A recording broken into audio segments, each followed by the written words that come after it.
If you are from Metro Manila, an OFW or retiree looking for a nature-inspired community, I would like to welcome you all here in Zadia, located in Greenfield City, Santa Rosa, Laguna.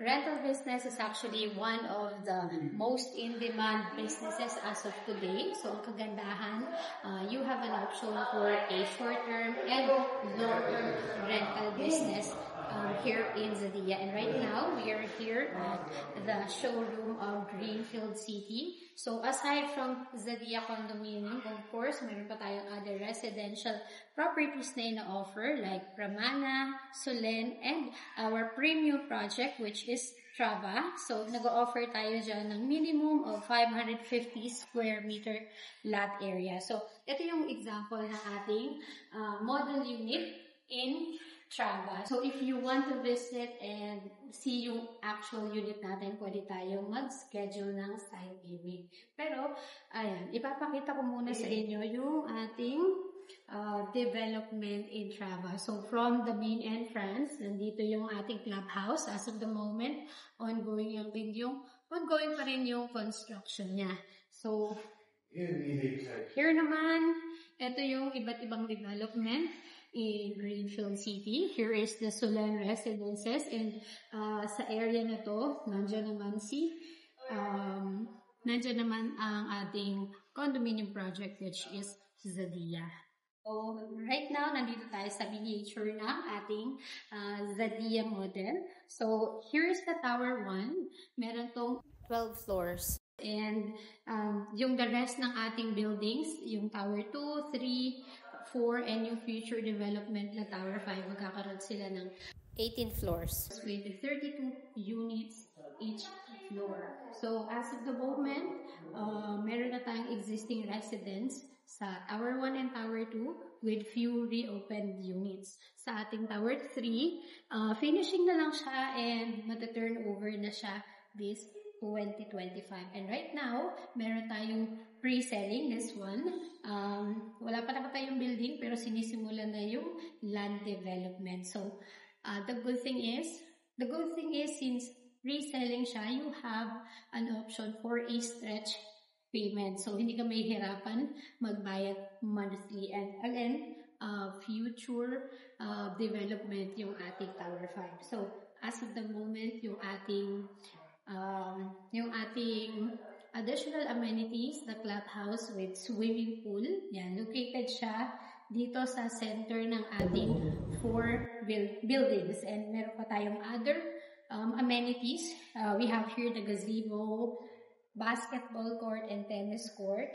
And, ayan, lipat naman tayo dito para mas mag-visualize natin. Ayan, kita nyo naman. Tapos, ang kagandahan sa area na to or tapat mismo ng Zadia, magkakaroon pa dyan in the future ng different commercial establishment. So, imaginein mo na lang na pag-i-invest ka here in Santa Rosa, which is the future BGC of the South. So, as of now, sa BGC, walkable lang siya from one development to another. So, ganun na rin magiging si Santa Rosa in the future. So, imagine mo na lang kapag makakapag-invest ka right now, though hindi ka nakapag-invest before, hindi ka pa rin nahuhuli dahil you still got a chance na mag-invest sa ating mga pre-selling units. So, ang kagandahan, dito sa ating showroom which is Laguna Central, ayan, makikita natin the Medical City, South Luzon, na literally katapat lang natin.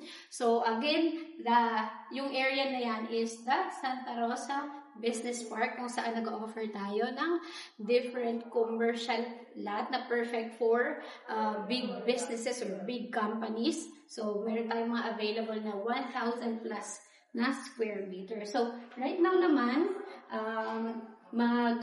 magko-condo tour tayo sa ating studio unit, combined unit, and lastly, yung ating turnover unit. Ngayon naman, magko-condo tour tayo and uunahin natin ang ating studio unit which has 24.9 square meters. So, to give you an idea, ito yung possible na maging itsura ng unit mo kapag nag-avail ka sa Zadia. So, we have here the kitchen counter. Meron din tayong cabinets here. Yan. Space for your fridge. And eto, lagi kong sinasabi, favorite ko talaga tong toilet and bath here in Zadia. Kasi nakita nyo naman, di ba? Napakalaki ng space. Even though meron ka ditong automatic washing machine, makakapaglakad ka pa rin freely sa loob ng hindi ka mahihirapan. So, meron tayong shower area dito. And kita nyo naman complete fixtures with lavatory and also toilet. So, meron din tayo ditong meron tayo ditong closet. So, may chair dito nakaset up, bed, ayan, meron kang side table. And eto sa area na to, ayan, parang combination na siya ng dining area and also living area. Pero again, this is just to give you an idea kung ano yung possible na maging itsura ng unit mo. So, ang kagandahan, upon turnover is complete finished siya. Basically, ikaw yung bahalang mag-decide kung anong magiging itsura ng unit mo. So, meron tayong clients na in-assist natin sa construction. So, instead yung gantong setup, so meron tayong client na pinili is loft bed. So, sa taas yung higaan niya, while yung ilalim is ginawa niyang office space. So, ang kagandahan rin, bawat unit natin dito is meron siyang balcony. So, for example, this one, meron siyang Greenfield City view. So, here in Zadia, meron tayong different options. So, meron tayong Tagaytay view, meron tayong amenity view, and ayun nga, Greenfield City view. If you are a young professional, living independently, o kaya naman working from home, this unit is actually perfect for you. And ang kagandahan is, meron din tayong combined unit na perfect naman siya for growing family or for a startup family. So, papakita natin siya. Imagine nyo na lang na yung ganitong unit, doble siya, pero iisa lang yung toilet and bath.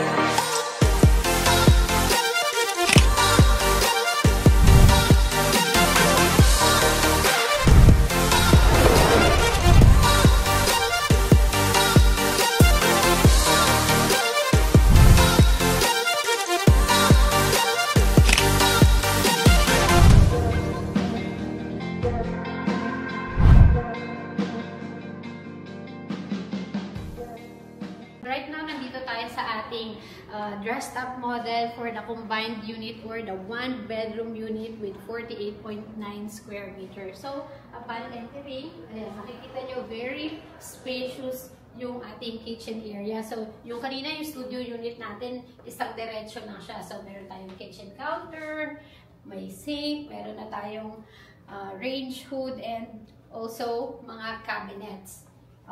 Ito yung space natin for our fridge.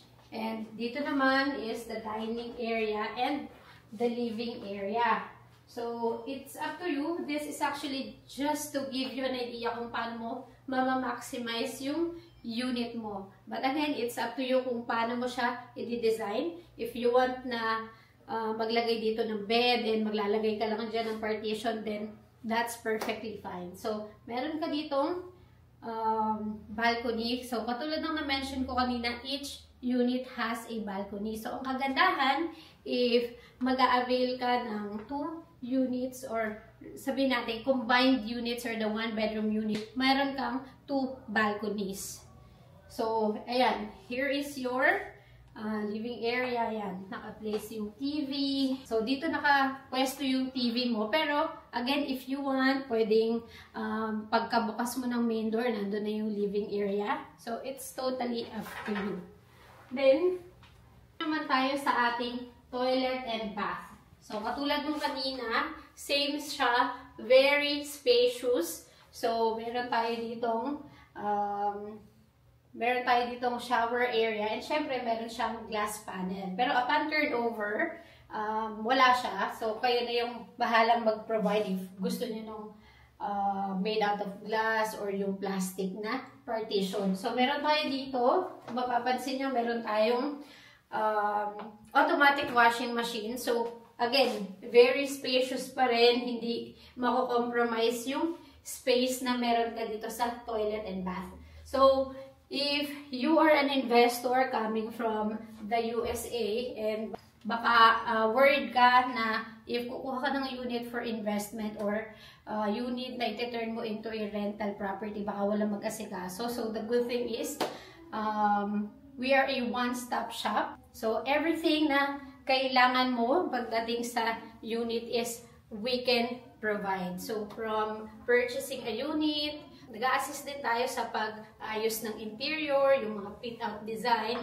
So, pag house and lot naman, meron din tayong renovation and construction assistance. So, dito naman, ayan. So, from the toilet and bath, meron tayo ditong access papunta sa ating walk-in closet. So, perfect to para sa mga clients natin na merong mga shoes and bag collection. So, dito mo lang siya ilalagay. Yung mga clients natin na mahilig mag-collect, at least meron ka ng malaking space dito for your personal belongings. So, again, this is just an idea. It's still up to you kung paano mo i-design yung unit na mapipili mo. So in this area, ayan, as you can see, meron tayong table and chair na naka-set up. So, ito, pwede mo siyang i-turn into a dining area para dito sa loob. Para hindi mo na kailangan pumunta dun sa labas. At least, meron ka na dito sa loob mismo ng bedroom. And ito na yung sinasabi ko na another balcony na meron siyang view ng ito na sasabi kong another balcony na meron siyang view ng Greenfield City. So again, yung view na may enjoy mo depends on the specific unit na mapipili mo. Again, meron tayong Greenfield City view, we have a Tagaytay view, and also amenity view. So this one, ayan, meron kang queen size bed na, so this one, meron kang queen size bed na nakalagay sa yung bedroom. So, if you are a kind of person na mahilig mag-invite ng mga kaibigan, at least meron pa rin private space na hindi ka makikita ng guests. Just in case merong kailangan magpahinga, o kaya you prefer na mag-overnight stay. So, last naman, pupuntahan natin yung ating actual turnover unit. So again, ito is dress-up model just to give you an idea kung ano yung posibleng magiging itsura ng unit mo. But again, it's totally up to you kung ano yung magiging final output ng unit. So if ever you need an assistance sa fit-out, renovation, construction, nag-a-assist din po kami. So tara naman sa ating turnover unit.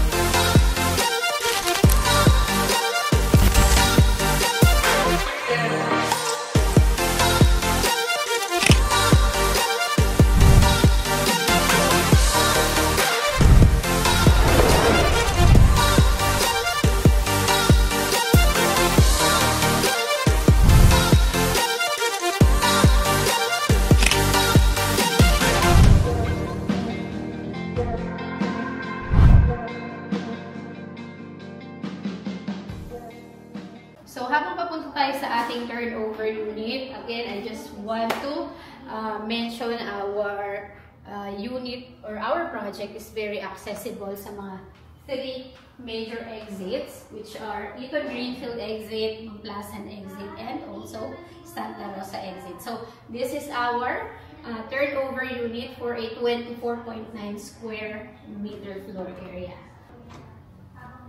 So, ayan.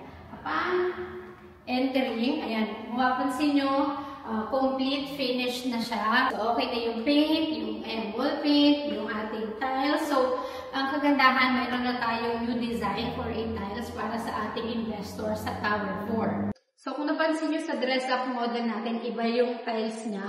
Almost parang same na itong nasa door natin. Pero this one, ayan, color white na siya.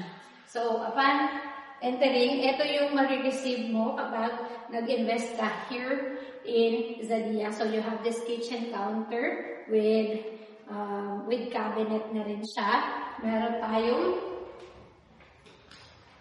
lavatory and also toilet.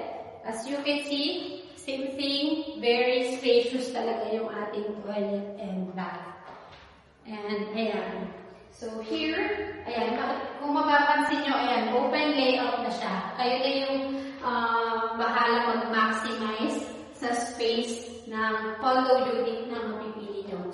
So again, na-mention ko kanina na meron tayong client na nagpa-assist ng fit-out ng interior ng kanilang unit. So instead yung mga klase ng bed na nakita nyo kanina sa dress-up model, yung preferred naman nila is loft bed.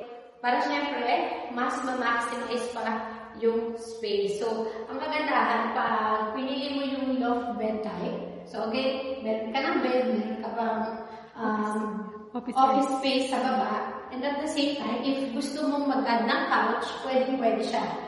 And also, another bed, di ba? So, just in case you want to add a couch or another bed, just in case na more than 2, yung mag-occupy ng ating studio units. So, ito yung lagi ko sinasabi, each unit has a balcony. Ayan.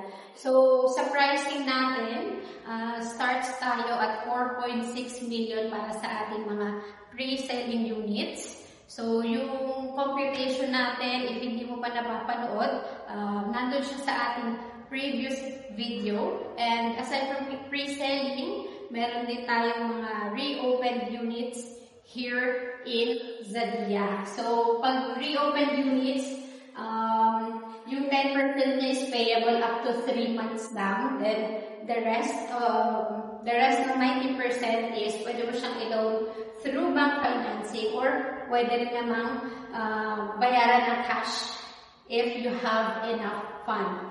Pero, ito, i-share ko lang sa inyo that we also have resale units here in Zadia. So, kapag sinabi natin resale units, ito yung mga properties na na-avail na ng ibang tao and binibenta nila yung property. So, the good thing is nakadirect po tayo sa mga unit owners na planning na iparent yung unit nila and also mga owners na gustong ibenta yung units nila at a lower price compared to the developer. So, for our resale units, ating price starts at 4 million pesos. So, for the reservation, that is only 100,000. So, if you are planning na mag-loan through bank financing, so, yung down payment would actually depends sa appraisal ng bank. Pero if you are a cash buyer, then no need for a reservation. Pwede na natin i-prepare yung documents para makapag-sign both you, the buyer, and also the seller. So, if you are interested, you can contact me on my details na naka-flash sa screen. So, contact me at 63965-0759571 through iMessage, Viber, and WhatsApp. See you!